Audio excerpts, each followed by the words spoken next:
Les amis, chers publics, chers auditeurs, chers camarades, bienvenue sur votre chaîne, bienvenue sur Jean Sobayo et la DS. Nous sommes très ravis d'apprendre que vous êtes de plus en plus nombreux, non seulement à nous suivre, mais d'apprécier l'ensemble de nos contenus. Donc un grand merci à vous, bravo à toutes les personnes qui étaient présentes jusqu'à très tard samedi soir. Et aujourd'hui, on attaque le fond. On va parler exclusivement de la société Liepli-Mal. Coupable ou non coupable? À tout de suite.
Alors, vous avez été très nombreux à vouloir un éclairage sur le fond de l'affaire, un éclairage exclusif sur la société Liepli-Mal. Vous voulez tous savoir, est-ce qu'il s'agit là d'une vaste escroquerie ou pas? Est-ce que les dirigeants de Liepli-Mal, et en l'occurrence le CEO Émile Parfait Simb, est-il un escroc ou non?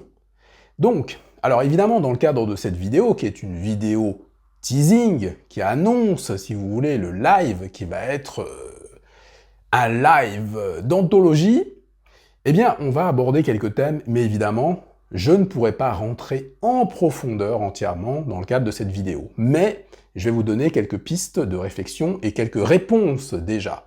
Il faut savoir qu'en ce moment, on est en train d'étudier les contrats de Liepli-Mal, avec, évidemment, les personnes spécialisées dans ce domaine en droit de la consommation.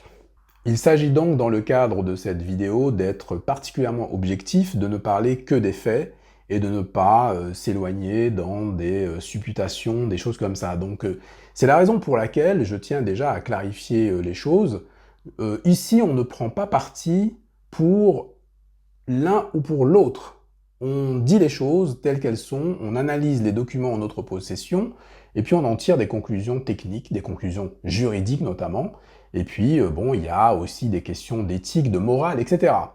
Alors, eh bien, accrochez-vous, prenez, je sais pas moi, les pop-corn, les boissons, etc. C'est parti pour Liepli-Mal, coupable ou non coupable.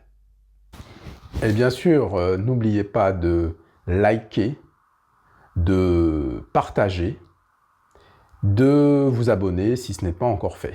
Pour toutes les personnes qui nous rejoignent et découvrent notre chaîne, donc je suis Jean de l'association Notre Bureau, une association qui lutte évidemment pour les droits de la communauté africaine afrodescendante.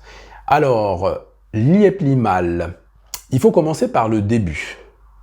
Alors au départ, Liepli-Mal, comment fait-on pour souscrire? Eh bien, le souscripteur lambda va avoir deux options. Chaque membre a la possibilité d'acquérir de nouveaux limos. Alors, soit en achetant directement des limos chez Liepli-Mal,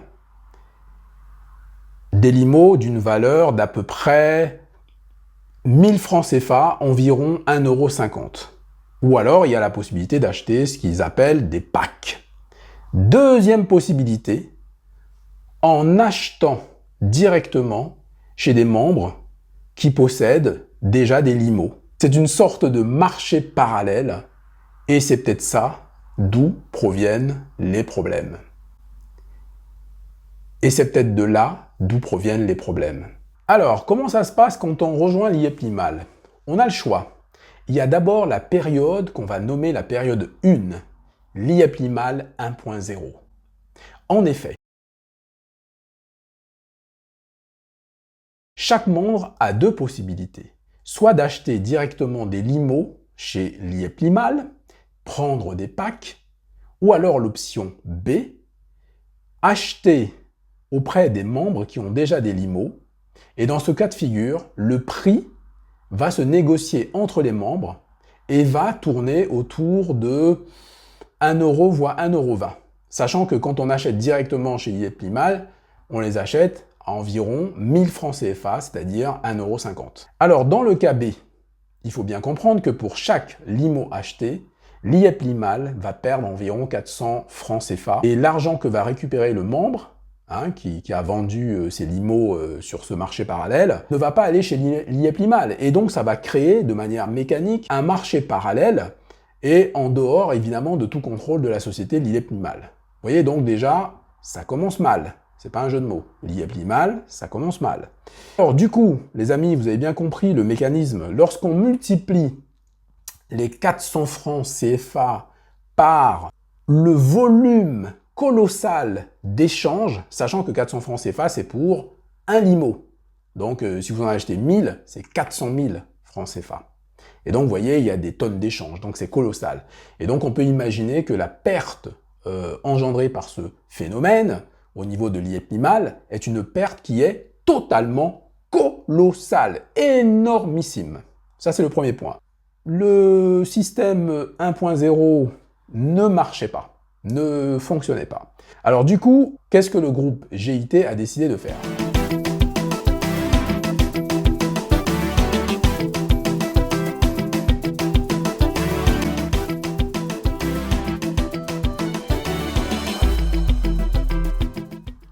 Ainsi, depuis octobre 2021, pour résoudre les problèmes engendrés par ce système qui commençait à s'effondrer sur lui-même, l'IEP-Limal 1.0 est devenu l'IEP-Limal 2.0. Comment? La société l'IEP-Limal a tout simplement décidé de créer une crypto-monnaie. Et cette crypto-monnaie, elle l'a rendue disponible sur les blockchains internationaux, et puis des blockchains qui, somme toute, sont sérieux, comme par exemple BEP20 ou ERC20. En entrant sur ces blockchains, le Limocoin valait 16 $. Et c'est quelque chose qu'on peut vérifier lorsqu'on consulte l'historique.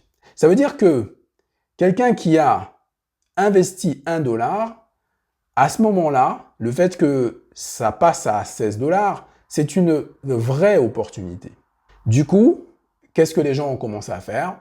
Ils ont commencé à retirer tous les Limocoins qu'ils ont accumulés afin de les convertir en dollars très très rapidement, avant que, évidemment, la valeur ne chute. Et ce qui devait arriver, arriva. Peu à peu, la valeur du Limocoin a chuté. 16 $, 15 $, 10 $, 1 $, 0,04 $, et ainsi de suite. Et évidemment, à un moment donné, il n'y avait plus d'intérêt à convertir les Limocoins en dollars. Il fallait juste maintenant, pour ceux qui n'avaient pas pu justement échanger à temps, il ne leur restait plus qu'à attendre. Attendre une hypothétique remontée, remontada. Ce qui a commencé à poser problème, c'est lorsque la société l'IEP-Limal, de manière unilatérale, a décidé de mettre à jour les termes de son contrat. En effet, elle a décidé de faire passer la rémunération des packs de 1 an à 2 ans. Et en fait, l'idée c'était de créer une raréfaction du Limocoin et de cette manière-là, de manière mécanique, augmenter sa valeur. On dit que ce qui est rare est cher. Évidemment, en termes de communication, tout le monde aura constaté que c'était vraiment médiocre. La communication, elle a été catastrophique. Ça, c'est le moins qu'on puisse dire. Alors, ceci étant dit, sur quoi va poser la problématique juridique? Effectivement, il y a des personnes qui ont misé toutes leurs économies dans cette société et qui ont perdu toutes leurs économies et qui ont été ruinées. Alors, le caractère intéressant hein, de cette affaire, c'est de savoir comment est-ce qu'on peut faire pour que ces personnes-là puissent retrouver leurs investissements, puisqu'il semble que sur une clause contractuelle, il est indiqué effectivement qu'il y avait une garantie, donc il y a des personnes qui se sont reposées sur cette garantie-là.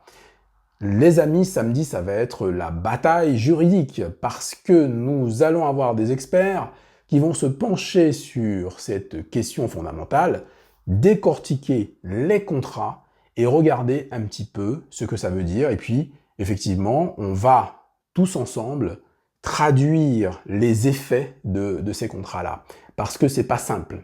Alors, ce que je peux vous dire, en revanche, dès à présent, c'est que, en tout cas, la rédaction des premiers contrats était vraiment médiocre. C'est-à-dire qu'il y a beaucoup d'erreurs, c'est le moins qu'on puisse dire. Il y a également des clauses qui ne sont pas légales d'un point de vue du droit français. Ça, il faut le souligner. Nous, ici, on parle par rapport au droit français. On verra également avec notre expert spécialisé au niveau du droit camerounais et ainsi que du droit français. Hein. On l'a déjà reçu sur cette chaîne, donc on aura le plaisir de recevoir notre avocat hein, qui va comment dire, nous expliquer un petit peu cela. Parce que d'un point de vue du droit français, la clause notamment, l'article 8 n'est pas légal, les amis. Oui, oui, oui. Et bien sûr, n'oubliez pas de liker, de partager, de vous abonner si ce n'est pas encore fait. Samedi, nous allons également nous poser la question de l'escroquerie. Et évidemment, je compte sur l'avocat, les experts qui seront là, pour éclairer tout le monde sur cet aspect purement technique, purement légal. La question à laquelle il va falloir qu'on réponde, c'est est-ce que le CEO de l'IEP-MAL, Émile Parfait Simb, selon nous, est un escroc ou non? Est-ce qu'il s'agit là d'une escroquerie? Est-ce qu'il s'agit là d'un abus de confiance? Est-ce que les personnes qui ont été évidemment flouées ont des chances de, on va dire, retrouver une partie plus ou moins importante de leur investissement? Alors cette partie est intéressante, c'est-à-dire que tous les investisseurs, toutes les personnes qui ont investi dans la société l'IEP-MAL, toutes les personnes qui ont perdu leur argent, les personnes qui ont été ruinées, quelles sont les solutions qu'on peut leur proposer? On vous l'a déjà expliqué dans le cadre de certaines émissions que, contrairement à ce que dit Philippe Simot, ce n'est pas du tout la voie de la raison. C'est-à-dire qu'en gros, il faut, avant toute chose, trouver des moyens pour pouvoir résoudre le problème des gens. C'est pas parce qu'on pointe du doigt une personne qu'on règle tout. Il faut faire ça de manière objective. Donc, qu'est-ce que nous avons à proposer? Dans un premier temps, ce qui est très important dans des affaires internationales, hein, parce que là, c'est carrément le droit international, il faut déjà qu'on établisse les responsabilités. C'est pour ça que, vous allez voir, dans le cadre de cette vidéo, déjà, vous voyez, il y a quelques cadres qu'on vous montre, hein, les cadres de l'IEP-MAL. Et puis, ensuite, il va falloir établir les degrés de responsabilité et pouvoir poursuivre. Et il va falloir se poser la question, comment on poursuit, quel est le tribunal compétent, etc., etc., etc. Les amis, j'espère que cette introduction au live de samedi vous a plu. Chères victimes de l'IEP-MAL, chère communauté entière de l'IEP-MAL, c'est-à-dire les personnes qui sont victimes et les personnes qui, au contraire, gagnent de l'argent et trouvent que c'est plutôt une bonne solution, notamment pour l'Afrique. Il faut être calme. Il faut être calme, il faut être patient. Et puis, il va falloir écouter tout ce qu'on va vous montrer, les arguments qu'on va vous donner, parce que ça va vous aider à comprendre un petit peu mieux ce qui se passe autour de nous, en fait. Parce que il y a des enjeux que nous ignorons des enjeux parfois qui sont même géopolitiques et qui nous dépassent tous en réalité. C'est la raison aussi pour laquelle je demandais à beaucoup d'entre vous de faire preuve de beaucoup de discernement et de prendre un petit peu de recul par rapport à ça. C'est maintenant que la vérité commence. À samedi.